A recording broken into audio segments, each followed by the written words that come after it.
People usually think losing weight is 50% diet and 50% exercise, but in reality, both combined are only about 25% of it. Another 25% is getting quality sleep, and the remaining 50% is actually following through with what you said you would do. Luckily, if you start right now, there's a simple way to make success almost inevitable. Step 1 is to get inspired. There's always a moment that makes you decide to change. It's usually seeing someone way fitter than you or spotting yourself in a picture. But inspiration only lasts for a day before it fades. So, what you need next is a realistic, measurable goal with a clear deadline. For example, I'm going to lose 5 pounds by July 1st and another 5 pounds by August 1st is a specific goal with a checkpoint to keep you motivated. The next thing you need is a detailed, realistic plan to reach your goal. That plan might be as simple as replacing your usual breakfast, milk, sugary granola, and a peanut butter and jelly sandwich, with a 1-mile jog, followed by a bowl of 15 large strawberries and 3 boiled eggs. Believe it or not, this one change alone is enough to help you lose several pounds of fat in just a few weeks. But having a plan isn't enough. You need to set yourself up for success. Buy the strawberries, boil the eggs the night before, and lay out your running clothes so that when you wake up, the easiest thing to do is stick to the plan. If you don't boil the eggs, keep buying peanut butter and grape jelly, and keep putting them at the front of the fridge where they're the first thing you see, then you don't actually intend to stick to your diet. You're just waiting for the day you give in and make your high-calorie breakfast again. If you want to make eating healthy easy, then make eating junk food hard. Of course, that's easy to say, but no matter how much you try to avoid even looking at junk food, you need to expect hard times. Like when you accidentally trip and fall face first into a booth at IHOP, see that every item has over 1,000 calories, and get the temptation to say 5 of the most dangerous words in diet history. You can pick from any of the following options. A. One cheat meal won't hurt. B. I'll actually start dieting tomorrow. Never do this. C. I just won't eat later. D. Maybe I'll just start bulking. And it's times like this when you need willpower, the ability to tell yourself no. You can build up your willpower by anticipating all the excuses you're going to make and practicing saying no to all of them. You can even practice walking away from bad choices. But keep in mind that willpower isn't infinite, so you can't always rely on it. You're better off just avoiding temptation in the first place. Finally, the real cheat code to motivation is doing something for so long that it becomes a habit. If you can get to the point where you wake up and automatically go outside for a jog, and you automatically reach for the strawberries and boiled eggs, then the plan becomes 100 times easier to follow, and it'll keep getting easier every day you do it. Eventually, you might even start to like eating healthy and exercising, at which point, like many other people, it's no longer a lifestyle choice, but instead your entire personality. And this is the ultimate goal. Anyway, let's move on to the basics of fat loss. There's no real accurate way to track it besides progress pictures and weighing yourself once a week. For progress pictures, just know that you won't see much change in the first few weeks, and maybe not even in the first few months, because your body first prioritizes losing fat from places you probably can't see. But once you start seeing visual progress, it becomes more and more noticeable very quickly. So to really measure your progress, you should step on a scale maybe once every morning. Just know that it can fluctuate a lot based on water weight or the types of foods you eat. This means you might lose a pound of fat, but your weight might not change right away.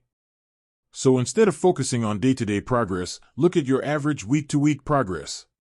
You've probably heard that to lose fat over time, you have to eat fewer calories than you burn. That means if your body burns 2,000 calories a day, then eating 1,700 calories a day will make you lose fat. That's because your body will use energy from fat and a tiny bit of muscle to cover the 300-calorie deficit. And if you drop your calories even lower, to 1,500 or even 1,200 a day, you'll lose fat more quickly, but at the expense of making it way harder to maintain.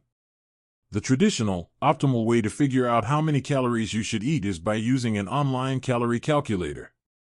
Activity level, sedentary, while and then eat around this number every day as a starting point to lose weight. But it's worth noting that this number can be way off since everyone has a different metabolism. And it can be especially inaccurate for people with hormonal issues, high cortisol, low estrogen/testosterone, or low thyroid hormones. So the best way to know for sure is to start with this number and then see how your weight changes over the next few weeks. If you find that your weight isn't changing each week, then you need to lower your daily calories by another 200 to 300. And if you ever reach a point where you haven't lost any weight for at least a week, you'll either need to cut your calories again or just add in more exercise. Now, for some people, this method works perfectly because, in theory, you can't go wrong with it. The only problem is that you have to track exactly how many calories you eat per day, using nutrition labels, calorie counting apps, mental math, and even food scales, which measure exactly how much of each food you're eating in grams. If you're American, you might not be familiar with the metric system, but don't worry, the McDonald's menu already has calorie counts. Anyway, you can also get away with roughly estimating your calories, but this only really works if you play it safe and round everything up like crazy. If you think it's 300 calories, it's probably 500. If you think it's 800 calories, it's probably 1,000. And if you think it's too small to count, it's probably at least 50. So before we get into the method where you don't have to track anything at all, we need to talk about macronutrients. Whether you track them or not, a lot of people want to know how much protein, carbs, and fat they should eat per day. And to be honest, for most weight loss purposes, all you really need to focus on is calories and protein. You need a certain amount of protein, a certain amount of fats, and then you can fill in the rest of your calories with anything. Just make sure that for fats, you don't overeat things like oil, sauces, salad dressings, butter, nuts, and cheese. The truth about fats, carbs, and processed foods. Let's get one thing straight, fats aren't the enemy. In fact, they're essential in the right amounts. But here's the catch, fat has 9 calories per gram, meaning a single pack of trail mix carries about the same energy as a small collapsing star. That's why even healthy fats, like nuts, oils, and avocados, can add up fast. Now, about carbs. If you've heard the myth that carbs make you fat, let's clarify, they're not talking about fruits, veggies, fiber, or whole grains. The real culprits? Refined, highly processed carbs, the kind stripped of nutrients and packed with added sugars. And guess what? That's most of the grocery store. Walk down any aisle, and you'll find them everywhere, delicious, addictive, and ridiculously easy to overeat. The problem isn't just the calories, it's that these foods don't fill you up and just leave you craving more. Now, can you still eat them and lose weight? Absolutely. That's why some people proudly claim they eat an entire family-sized box of Reese's Puffs every day and still drop pounds. What they don't mention is that they spend 23 hours a day in hunger-fueled misery, their blood test results look like a crying emoji, and they're forced to eat their cereal with water instead of milk to stay in a calorie deficit.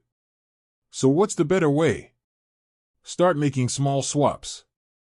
Ditch the processed junk, chips, and sugar-loaded desserts, and replace them with whole, minimally processed foods, fruits, veggies, lean protein, low-fat dairy, healthy fats, and whole grains. Not only will you feel fuller and more satisfied, but you'll also make fat loss way easier, without even thinking about calories. Even though these foods are healthy in moderation, fats pack 9 calories per gram, which means a single pack of trail mix holds enough energy to power a dying neutron star. And when people say carbs cause weight gain, they don't mean fruits, veggies, fiber, or whole grains. They're talking about those highly processed, ultra-delicious carbs that have been stripped of all their nutrients. Especially the ones loaded with added sugars. And if you look around, you'll notice, yep, that's basically the entire grocery store. These foods are dangerously tasty, ridiculously easy to overeat, packed with calories, and worst of all, they don't satisfy your hunger. They just make you want more. But here's the twist, you can still eat them every day and lose weight, as long as you stay in a calorie deficit. That's why some people brag about eating a family-sized box of Reese's Puffs while still dropping pounds. What they don't tell you. They're walking around with a black hole in their stomach for 23 hours a day, their blood work results look like a giant crying emoji, and adding just a splash of milk to their cereal knocks them out of their deficit, so they have to eat it dry. And that brings us to the ultimate hack for losing fat without counting calories: eat more minimally processed foods. Cut down on junk, chips, sugary treats, and refined carbs. Swap them for fruits, vegetables, lean dairy, lean protein, healthy fats, and whole grains. Don't go overboard with these, though, because the tastier your food is, the harder it is to stop craving more. Number 6. If you have a sweet tooth, 0-calorie sodas can be a game changer. Number 7. Stick to high-volume, high-fiber foods that fill you up without packing in extra calories. Number 8. Eating 3 to 5 meals a day can help prevent those long, painful stretches of hunger, and it's usually the easiest way to stay on track. Some people try eating just one big meal a day, but let's be real, most give up real fast. Number 9. Save your biggest meals for when your hunger hits the hardest. Number 10. A lot of people find that intermittent fasting makes it way easier to stay in a calorie deficit. Just eat within a 4 to 8 hour window, and boom, no more snacking all day. Sounds rough? It's actually not. When you don't eat, you're not constantly hungry, hunger comes in waves. Just ride it out, and before you know it, the feeling disappears. Number 11. Eat more protein. Not only does it keep you full, but your body burns 20 calories just to digest 100 calories of protein. Number 12. Speaking of protein powder is decent, but remember, it's processed and not as filling as whole foods. If you need it, mix it with water, not milk. Number 13. Try black coffee or tea. Caffeine gives your metabolism a little boost and helps curb appetite.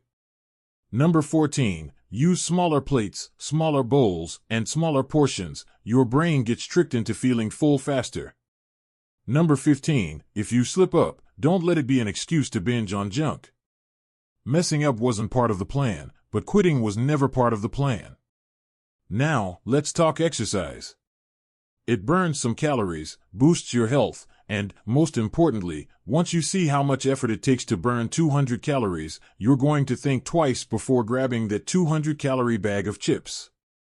Alright, here's how you get moving. Number 1. Lift weights.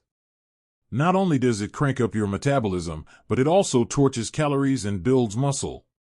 If you need ideas, there are plenty of workout guides online. Number 2. Walk more. Hitting 10,000 steps a day is basically a cheat code for burning fat effortlessly. Number 3. Get your cardio in. Diet is king when it comes to weight loss, but cardio? It makes the process way easier. Hate traditional cardio? Try HIIT workouts or circuit training, plenty of free guides on YouTube.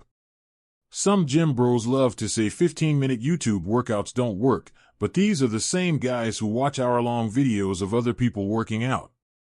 Number 4. Stop sitting so much. Nobody talks about this enough, but just moving more throughout the day burns way more calories than you think.